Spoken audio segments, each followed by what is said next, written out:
नमस्कार, बहुत स्वागत करता हूं आप सभी लोगों का कटिहार लाइफ में। देखिए 2025 का जो विधानसभा चुनाव है वो बिहार में होने जा रहा है और निश्चित तौर से 2025 के बिहार के विधानसभा चुनाव का किंग मेकर कौन बन सकता है, ये सवाल बहुत दिलचस्प है। क्योंकि जहां जदयू में नीतीश कुमार की पार्टी में विलय की संभावना नजर आ रही है, कहीं नीतीश कुमार के जो बेटे हैं अगर वो आते हैं जदयू में तो वहाँ पर कुछ फूट डलने की व्यवस्था हो सकती है। तमाम चीज़ें ऐसी हैं, लेकिन असल मांझा ये है कि नीतीश कुमार के नहीं बल्कि ये इन तमाम पार्टी जो अलग अलग चुनाव लड़ रहे हैं उनमें से किंग मेकर कौन बन सकता है। पहले हम बात करते हैं, पहली तस्वीर आपके सामने आ रही है सीमांचल के सबसे बड़े नेता पप्पू यादव की, जो कांग्रेस के नेता हैं।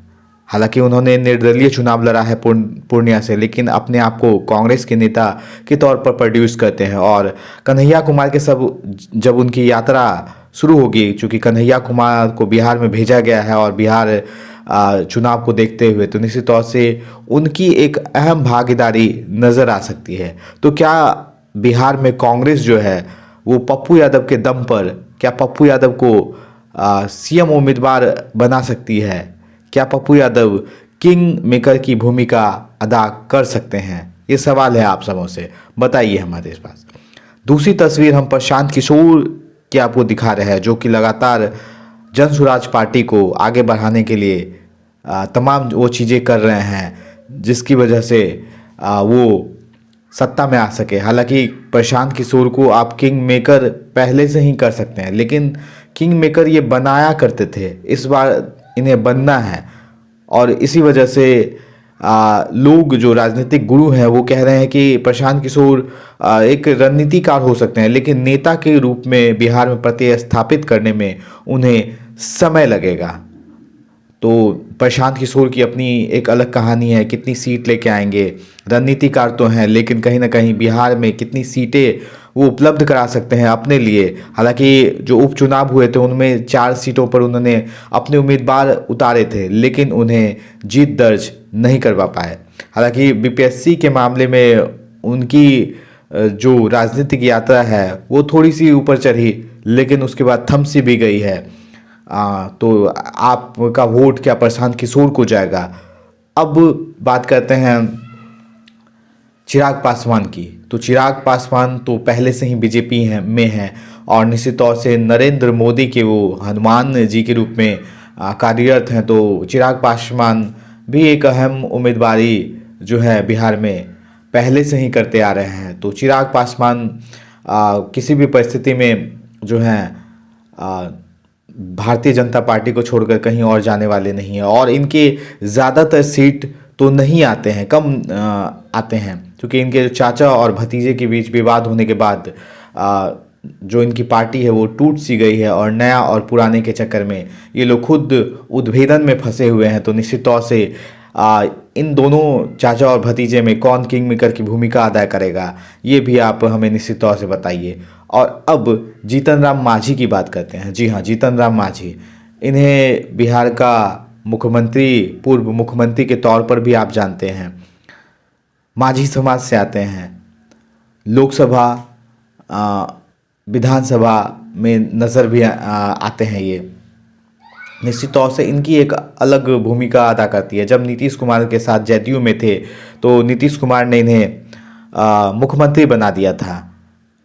कुछ दिन के लिए मुख्यमंत्री बने, उसके बाद वापस वो अलग हो गए नीतीश कुमार से। और नीतीश कुमार से अलग होने के बाद उन्होंने अपनी खुद की पार्टी बना ली, हम पार्टी बना ली।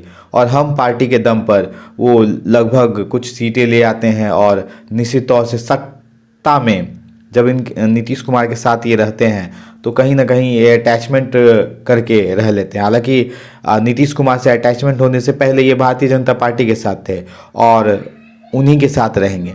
तो क्या जीतन राम मांझी जो हैं वो भी अहम भूमिका अदा करेंगे? लेकिन जो असल खेल है वो दो लोगों के बीच है।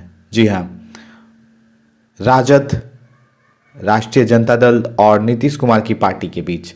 जी हाँ, कहीं जो नीतीश कुमार हैं उनके बेटे अगर आते हैं राजनीति में तो क्या ऐसा भी लोग अनुमान लगा रहे हैं? हालांकि नीतीश कुमार के जो बेटे हैं उनका राजनीति में आना प्रबल संभावनाओं के दौर से अब गुजरता हुआ नजर आ रहा है, और ये स्पष्ट तौर से नजर आ रहा है कि नीतीश कुमार के जो बेटे हैं वो निश्चित तौर से अब राजनीतिक यात्रा पर निकलेंगे। हालांकि कुछ महीनों बाद ये स्पष्ट तौर से हो जाएगा, लेकिन उसकी सुगबुगाहट जो है वो नज़र आती हुई दिख रही है।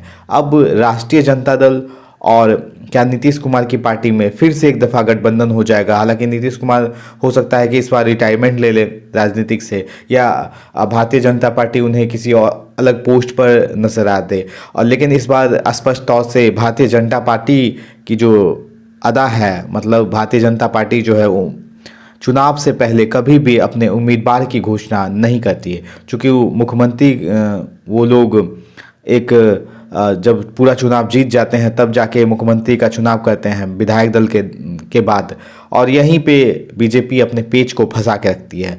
निश्चित तौर से दिल्ली के चुनाव के बाद ये संभावना देखी जा रही है, समझी जा रही है कि जो भारतीय जनता पार्टी है वो बिहार में कम से कम इस बार चुनाव में अपने उम्मीदवार के दम पर सरकार में आ सकती है, और अगर आएगी तो नीतीश कुमार की पार्टी को नहीं बल्कि भारतीय जनता पार्टी का ही उम्मीदवार कोई होगा जो बिहार का मुख्यमंत्री बन सकता है। तो ये तमाम संभावनाएं बन रही है, लेकिन आपके हिसाब से बिहार का असल किंग मेकर इस दफ़ा कौन बनेगा?